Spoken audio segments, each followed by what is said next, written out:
My name is Valora. I'm 30 years old. For my 30th birthday, my family threw me a surprise intervention in front of 40 people. I walked into my parents' living room expecting balloons and cake, the smell of vanilla frosting, maybe a few awkward hugs, but instead there were chairs set in a circle. A printed banner that literally said intervention, and faces I recognized from every corner of my life. Aunts, cousins, neighbors, my boss's wife, even my childhood piano teacher. 40 people, 40 witnesses. My dad cleared his throat like he was about to give a toast. Then said, "We're here because you're selfish, ungrateful, and tearing this family apart." The room went quiet in that way where you can hear your own pulse. My mom stood next, holding a stapled packet like it was a court document, and began reading a list of everything I did wrong since childhood. She read it like a eulogy for the daughter she wished she had. Missed calls, college choices, relationships she didn't approve of, the way I dressed, the way I spoke, the way I set boundaries. My sister sat in the corner, phone held up, filming it for TikTok, whispering commentary under her breath as if this were content. I sat there quietly. That part is important. I didn't cry. I didn't interrupt. I let them finish. Because while they were preparing this performance, I had been preparing something else. It started months earlier, when the pressure turned public. Family dinners became interrogations. Private messages became group chats. My dad would lecture me about gratitude in front of relatives. My mom would forward old screenshots to prove I was always like this. I learned to document, not out of revenge, out of survival. I saved voicemails. I kept texts. I recorded conversations where I was cornered and blamed, where love was conditional and shame was currency. I didn't plan a dramatic reveal. I just refused to be gaslit anymore. So when I realized this birthday wasn't about celebrating me, but about breaking me, I knew the moment had arrived. They wanted a spectacle. They wanted compliance. They wanted me to apologize for existing differently. And when my sister panned her camera across my face, waiting for tears, I felt something settle inside me, calm, steady, clear. After my mom finished her list, she looked at me with practiced disappointment and said, "Do you have anything to say?"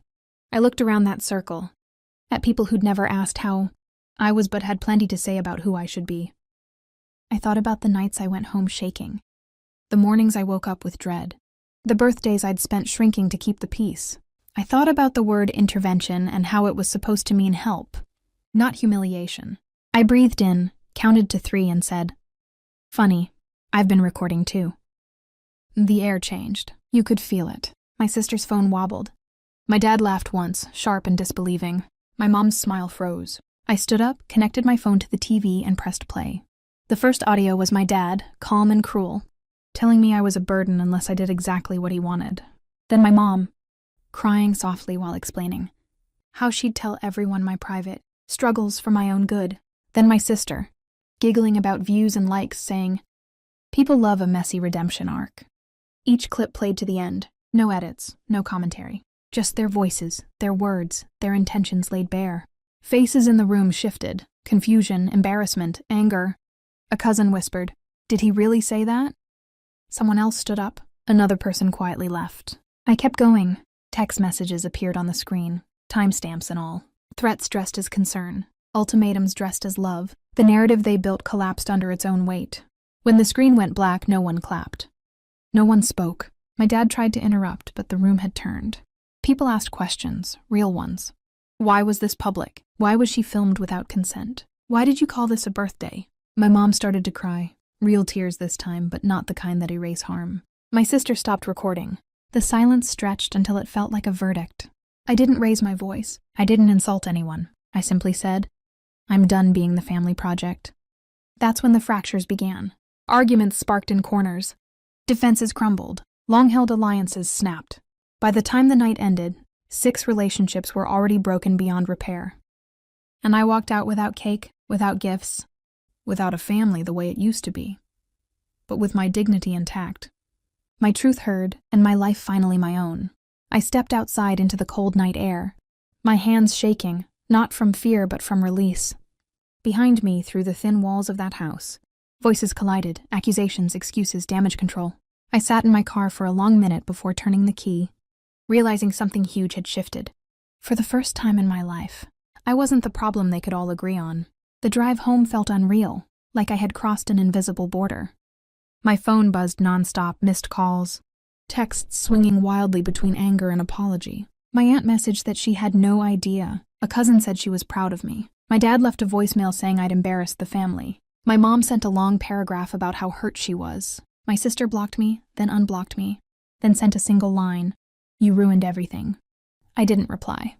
I slept deeper that night than I had in years. The fallout came fast. The next morning, my parents called an emergency family meeting, without me. By noon, my uncle had told my dad he wouldn't be coming around anymore unless things changed. A family friend who'd watched the whole thing said she didn't feel comfortable being associated with that kind of public shaming. My sister's TikTok never went up. Apparently, once people realized she'd filmed it without consent, sponsors pulled away. One relationship cracked after another. Not because I exposed secrets, but because the truth refused to stay quiet. 6 relationships ended that night, some loud and explosive, others silent and final. My parents blamed me. I didn't correct them. I was done auditioning for fairness. In the weeks that followed, the guilt tried to creep back in. Years of conditioning don't disappear overnight. I'd wake up thinking maybe I should apologize just to smooth things over. Then I'd listen to the recordings again, not to punish them, but to anchor myself in reality. I started therapy. I learned new language for old pain. I learned that boundaries aren't punishments. They're doors you decide who gets to walk through. I stopped attending gatherings where I was treated like a lesson instead of a person. I unfollowed people who thrived on my silence. I chose peace even when it meant being misunderstood. My parents eventually asked to meet. Neutral ground. Coffee shop. They said they wanted to move forward, which turned out to mean pretend it didn't happen. I told them I was open to rebuilding but not rewriting history. My dad bristled. My mom cried. We left without resolution. That was one of the 6 relationships that ended that night, not with screaming, but with clarity. My sister never apologized. She posted vague videos about betrayal and family loyalty. I blocked her. Another relationship gone. Painful, yes, but honest. What surprised me most was what grew in the empty spaces. Friends stepped closer. Colleagues treated me with a new respect. I found joy in ordinary things again. Morning light, music on the drive, the sound of my own laughter without a knot in my chest.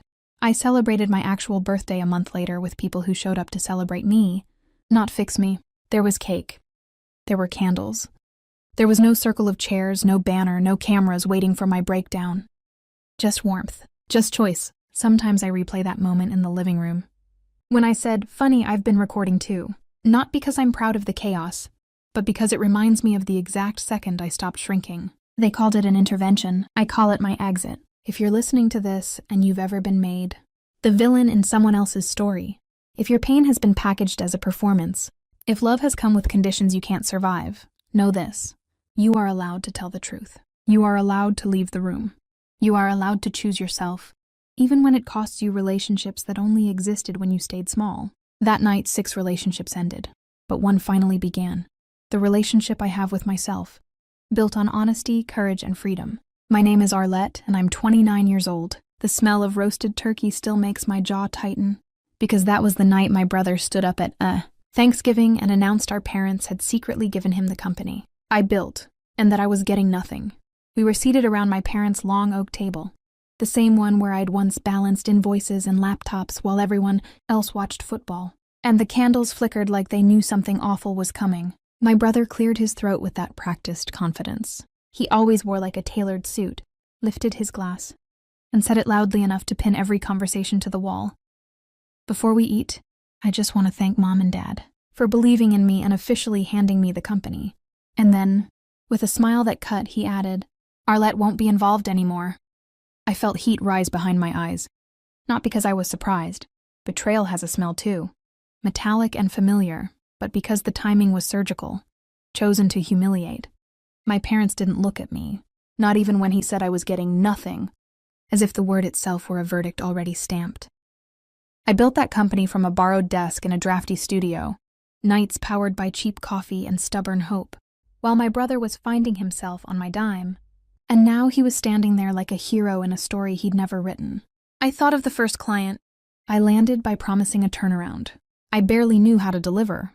The contracts I negotiated with hands shaking under the table, the payroll weeks when I paid my team before myself because I couldn't bear to let them down.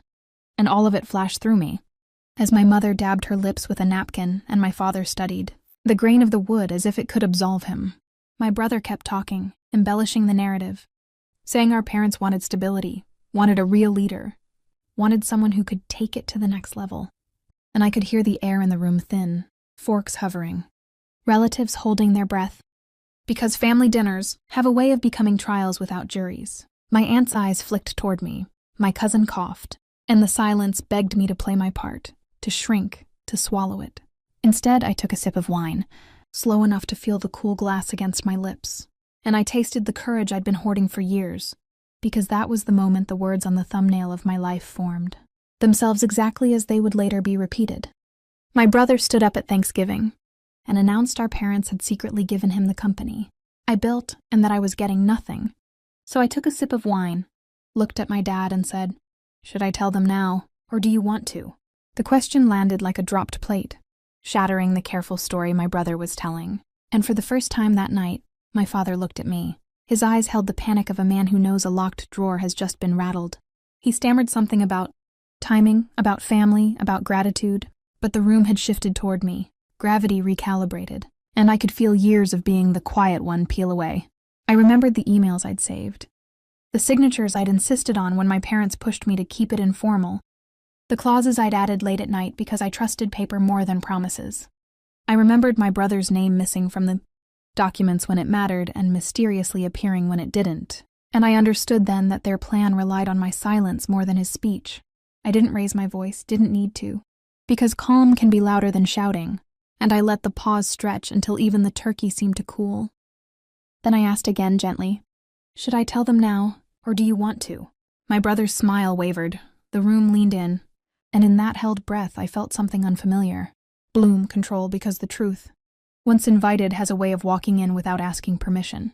And I knew that whatever happened next, the story would no longer be told about me without me in the room.